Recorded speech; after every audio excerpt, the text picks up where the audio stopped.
Buenas tardes.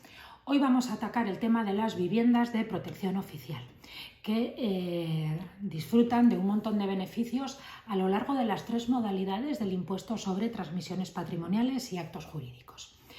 Sería conveniente que mientras seguís la explicación busquéis en la ley del impuesto, ya sabéis, el Real Decreto Legislativo 1/1993, el artículo 45.1b, apartado 12. Ya sabéis que en el artículo 45 de la ley es donde se contemplan las exenciones del impuesto. Concretamente en el apartado B, las exenciones objetivas. Ahí se van enumerando hasta que llegamos al punto número 12, en el cual hace referencia a bastantes hechos imponibles relacionados con las viviendas de protección oficial. Es conveniente tener a mano este artículo y concretamente este apartado, puesto que tenemos que tener la idea de que hay muchas cosas exentas relativas a las viviendas de protección oficial, pero para saber exactamente cuáles, ya que no podemos aplicar así la analogía ni considerar en general que todo está exento, en este artículo vienen enumeradas todas las exenciones.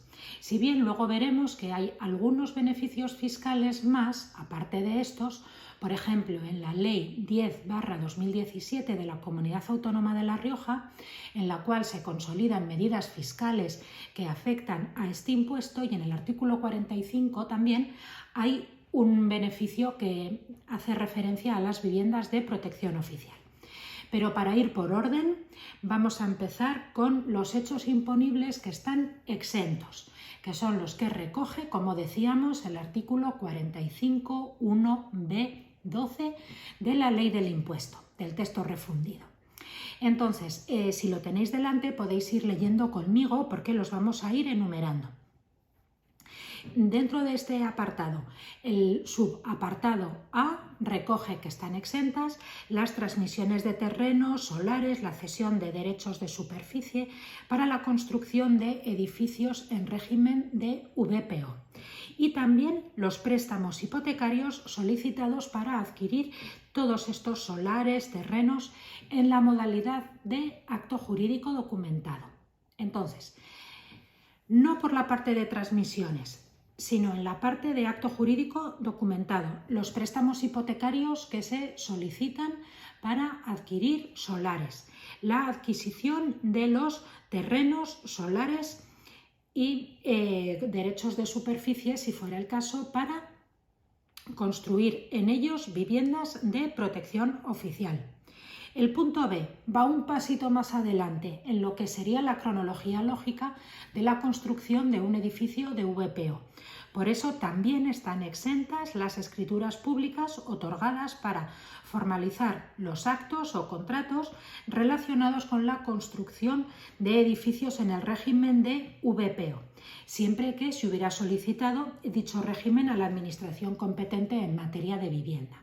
Entonces, una vez que está adquirido el solar, se solicita la licencia de VPO, la calificación de VPO, que todavía será provisional, por supuesto, hasta que no se construya y se vea si han reunido todos los requisitos, y las escrituras que sean necesarias para la construcción también serán exentas, como por ejemplo la escritura de declaración de obra nueva y de división horizontal.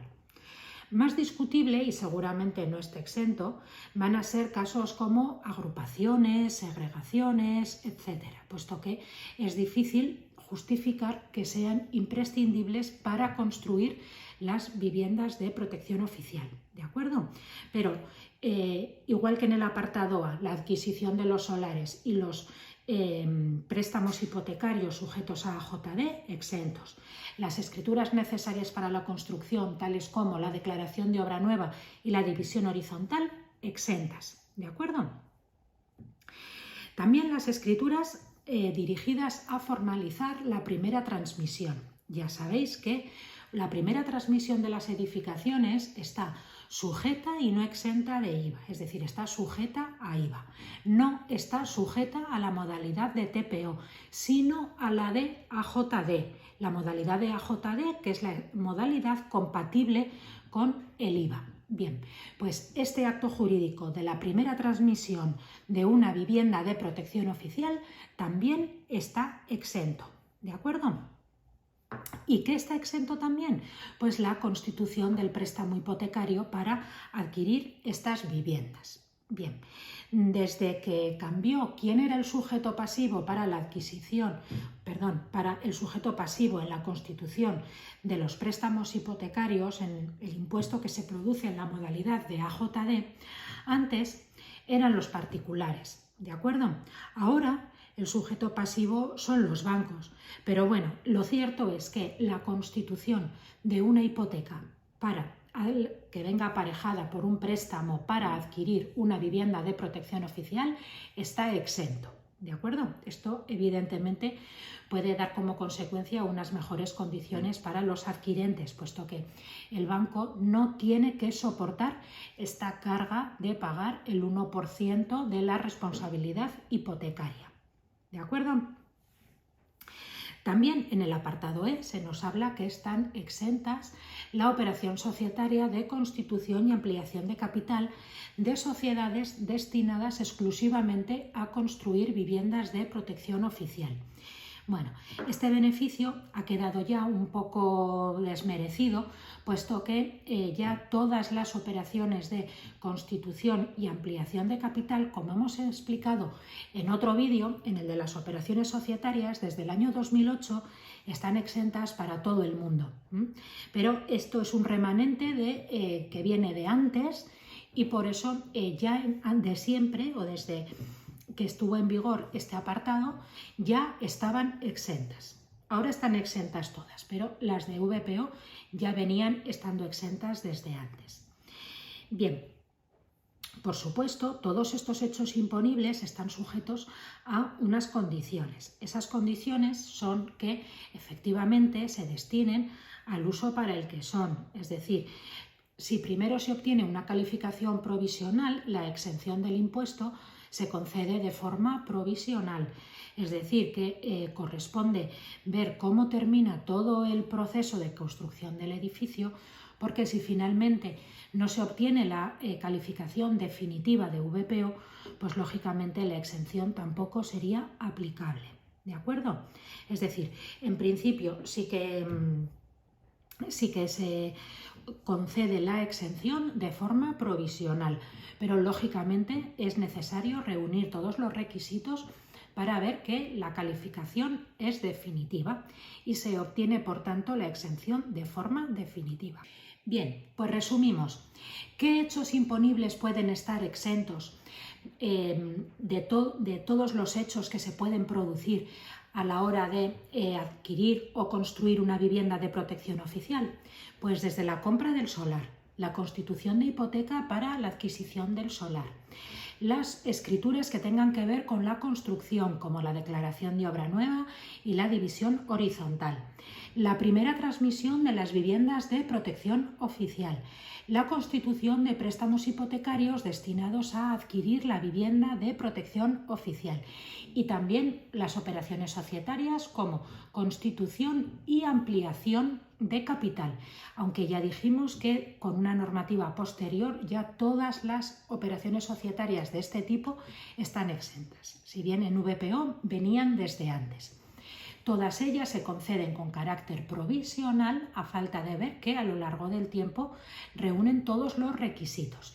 Si se reúnen, la exención será definitiva. Si no, pues lógicamente habrá que pagar lo que no se pagó en su momento con sus correspondientes intereses de demora. ¿De acuerdo? Lo mismo que si se opta por descalificar una vivienda de protección oficial. Tendríamos que regularizar el impuesto que no se pagó o la parte que tuvo beneficio y los intereses de demora correspondientes por el tiempo que haya transcurrido, ¿De acuerdo? Eso es muy importante. Si nos exigen descalificar una vivienda de protección oficial porque tenemos intención de venderla, hay que venir a la Consejería de Hacienda, pagar la diferencia que no se pagó en su momento y los correspondientes intereses de demora. Bien, pero como os decía antes, también el artículo 45 de la Ley 10/2017 de la Comunidad Autónoma de La Rioja, en la que se regulan una serie de medidas fiscales y administrativas, como os decía, en el artículo 45 también se establece que el tipo para las segundas transmisiones de viviendas de protección oficial, en lugar de ser el tipo general, que ya sabéis que es del 7%, pasa a ser del 5%. Es decir, que la segunda transmisión de viviendas de VPO también tiene un beneficio fiscal. Eso sí, se exigen los requisitos habituales para esta modalidad, y es que sea la primera vivienda habitual de las personas que la adquieren y que no tengan unos ingresos superiores a 18.000 euros si es una declaración de la renta individual o 30.000 si es conjunta. Además, que la base liquidable del ahorro tampoco exceda de los 1.800 euros. ¿De acuerdo?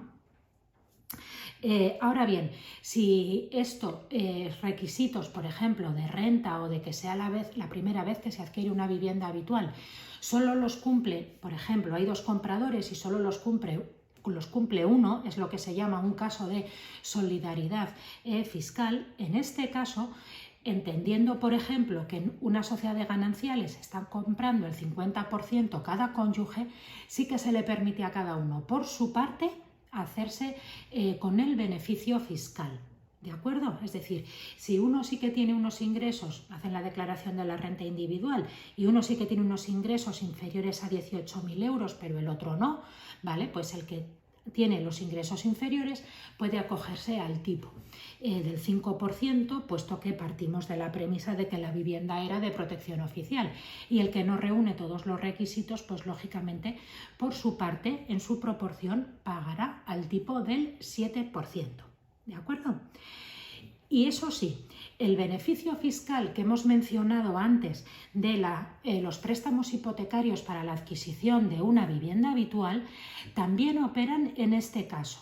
Es decir, están exentos los préstamos hipotecarios destinados a la adquisición de una vivienda de protección oficial, no solo cuando era una primera transmisión, también en este caso. ¿De acuerdo? Y eso es todo lo que os tenía que contar. Si tenéis cualquier duda, como siempre, no dudéis en preguntármela. Muchas gracias por la atención.